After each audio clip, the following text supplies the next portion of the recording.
एक दिन वतायो फकीर के घर मेहमान आए। उसकी माँ ने उससे कहा, पड़ोस से जाकर एक चारपाई ले आ। वतायो ने माँ का हुक्म सर आंखों पर रखा और एक पड़ोसी के घर जाकर जोर से आवाज देने लगा। ओ सूमर, बाहर तो आ भाई। सूमर खुद तो नहीं निकला, लेकिन उसका बेटा बाहर आ गया। हाँ वतायो फकीर, क्या हुआ? मेहमान आए हैं, चारपाई चाहिए।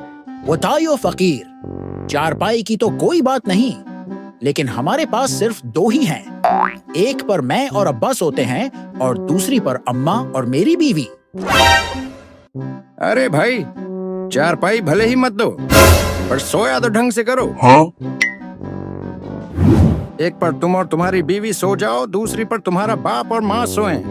बाकी तुम्हारी मर्जी।